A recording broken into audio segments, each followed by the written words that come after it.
오늘의 사연은 한국으로 이민을 오기 위해 준비 중인 프랑스의 한 여성분의 이야기입니다. 한국인 남자친구와의 사이에서 얻은 아이를 홀로 키우다가 갑작스럽게 어린 딸의 목숨이 위협받기 시작하고 모든 것을 포기하였을 때 우연히 찾은 한국에서 기적을 찾으셨다는데요. 과연 그녀가 찾은 기적은 어떤 것이었을까요? 미국 대비 의료기술 발달 수준이 88%에 육박한다는 프랑스에서 그에 비해 10%, 낮은 78%의 발달 수준을 가진 한국으로 그녀가 이민을 결심하게 된 이유는 무엇일까요? 그녀의 제보를 통해 전해받게 된 이 이야기를 지금 바로 들려드리겠습니다. 본 사연은 프랑스 지역 언론에 보도된 알리스 씨의 이야기와 그녀의 SNS 내용을 바탕으로 재구성된 이야기입니다. 봉주르, 저는 프랑스의 리옹이라는 도시에서 살고 있는 알리스입니다. 저는 어린 나이에 같은 마을에 살고 있던 매력적인 한국인 남자를 만나 사랑을 나누게 되었고 이때 소중한 제 딸인 소피를 얻게 되었습니다. 비록 이 한국인 남자친구와는 이후 이별을 하고 서로 각자의 길을 응원해주는 사이가 되었지만 너무나도 귀엽고 사랑스러운 제 딸 소피만큼은 저도 전 남자친구도 진심을 다해 지키고 아껴주며 키우기로 약속했었습니다. 성인이 되자마자 아이를 낳았던 저는 학업을 포기하고 아이를 키우는 데에만 집중했어요. 그럴 수밖에 없기도 했지요. 전 남자친구는 대학교에 진학했지만 틈이 날 때마다 저와 소피를 찾아와 주었고 소피를 돌봐주기 위해 늘 노력해 주었어요. 든든한 친구였죠. 그렇게 저는 소피를 키웠고 어느 정도 소피가 외부에 맡길 수 있는 나이가 되자 다시 공부를 시작했어요. 원래부터 학구열이 높았던 저는 비록 잠깐 학업을 포기했었지만 원래부터 갖고 있던 꿈을 포기할 수 없어 뒤늦게 열정적으로 학업에 뛰어들게 되었습니다. 제 꿈은 바로 의사였거든요. 프랑스의 유명한 의대에 들어가 이름을 알리는 것이 꿈이었던 저는 잠시 제 꿈을 제 딸인 소피에게 돌렸다가 이제 다시 저만의 목표에 집중하기로 한 만큼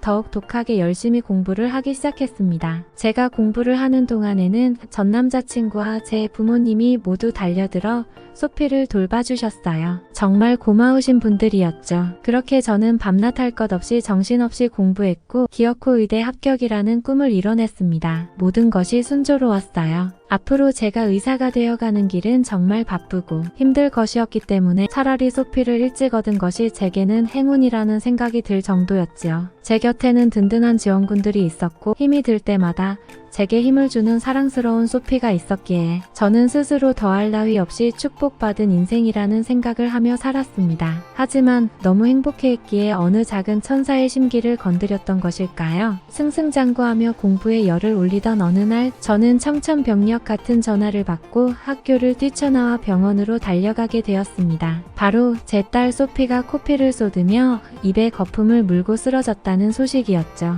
응급실로 찾아가 아이를 본 저는 기절할 것만 같았습니다. 정신을 차리지 못하고 있는 소피가 응급실에서 대기를 하고 있더군요. 당장이라도 진찰을 받지 않으면 아이의 목숨이 위태로울 것 같았는데 병원 의료진들은 앞에 환자들이 있으니 기다리라는 말만 되풀이할 뿐이었습니다. 제 스스로가 원망스러워지는 시점이었습니다. 의대를 다니면 뭐하나 내 아이가 이렇게 눈앞에서 죽어가는데 말도 안 되는 대기 시스템에 저는 오열하며 제발 아이를 먼저 확인해달라고 빌었습니다. 그러자 마지못해 의사 한 명이 나와 간단하게 아이를 진찰하더군요. 발작 증상인 것 같은데 지금은 멈췄으니 기다리랍니다. 물론 다른 환자들도 아프고 급하겠지만 내 아이는 고작 5살이었습니다. 5살의 몸은 당장 1분 1초 사이에도 어떻게 될지 모르는 것인데 말이죠. 저는 하염없이 울며 순서를 기다렸습니다. 그리고 이윽고 순서가 되었지요. 응급실에서 여러 테스트를 하는 동안 저는 열악한 병원 시스템에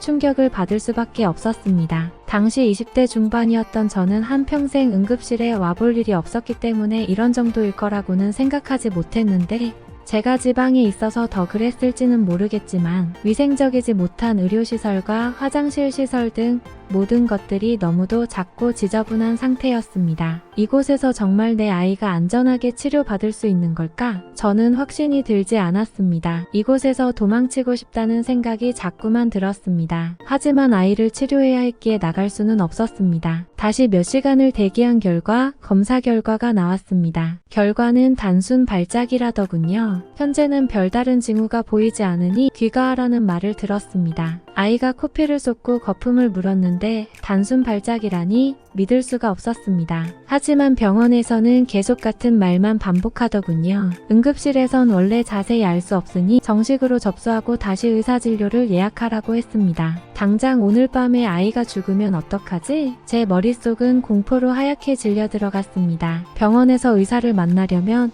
예약 후 3일에서 일주일은 기다려야 했습니다. 응급실에서 검사를 했는데도 왜 자세한 결과를 알 수 없다는 건지, 왜 응급실에서는 원래 모든 걸 알 수 없으니 지금 괜찮으니까 나가라는 소리를 뻔뻔하게 할 수 있는 건지 이해할 수 없었습니다. 그렇게 저는 아이를 안고 집으로 돌아왔습니다. 겉으로 보기에 아이는 이제 정말 멀쩡해 보였습니다. 잘 먹고 잘 웃고 말도 잘하고 웃기도 잘 웃었지요. 하지만 분명히 무언가 문제가 있었습니다. 엄마로서 저는 느낄 수가 있었어요. 다음날 병원에 연락해 의사진료 예약을 요청했습니다. 일주일 뒤에 오라더군요. 제발 그 사이에 아이가 발작을 일으키지 않기를 기도하며 저 역시 다시 학교 생활에 집중하려고 했습니다. 하지만 그 기도는 이뤄지지 않았습니다. 불과 3일 만에 아이는 또 다시 발작을 일으켰어요. 저는 또 다시 아이를 응급실에 데려가야 했고 같은 결과와 같은 이야기를 들을 수밖에 없었습니다. 선진국이라는 프랑스에서 이렇게 허무하게 아픈 아이를 안고 집에 가야 한다니 믿을 수가 없었죠. 결국 두 번째로 아이를 병원에서 데리고 오던 날 저는 결심했습니다. 아이를 치료할 다른 방법을 찾아야 했습니다. 과거 연구 결과와 논문을 뒤지고 제가 다니던 학교의 교수님께 자문을 요청드렸습니다. 여러 의견이 분분했습니다. 아무래도 병원에서 명확하게 테스트 결과를 가지고 하는 이야기가 아니다 보니 워낙 가능한 경우의 수가 너무 많더군요. 그때였습니다. 아이 아빠인 전 남자친구가 갑자기 한국에 가자고 하는 게 아니겠어요? 한국에 지인분이 아는 유명한 뇌질환 전문 교수님이 계시다고 했습니다. 저는 망설였습니다. 아픈 아이를 데리고 14시간짜리 비행을 어떻게 가나요? 그리고 간다고 하더라도 가서 치료를 시작하면 제가 하던 공부는 또 어떻게 해야 할지요? 판단이 되질 않았습니다. 그날 밤이었습니다. 저는 한국에 정말 가야 할지 아니면 우선 여기서 예약해둔 의사진료를 받아야 할지 깊은 고민에 빠진 채 아이의 얼굴을 어루만지고 있었습니다. 그때 제 손길에 잠에서 깬 아이가 저를 보며 환히 웃더군요. 엄마가 있어서 나는 행복해 라고 말했습니다. 웃는 소피의 얼굴을 보니 눈물이 흘렀습니다. 이 작고 약한 아이를 지킬 것은 이 세상에 저 하나뿐이라는 사실이 격렬하게 가슴을 요동치게 만들었습니다. 그 순간 저는 결심했습니다. 그래, 의사가 되겠다는 내 꿈도 소피가 없다면 아무 소용이 없어 하고 말이지요. 그 길로 저는 가장 빠른 한국행 비행기를 잡았습니다. 전 남자친구의 소개를 통해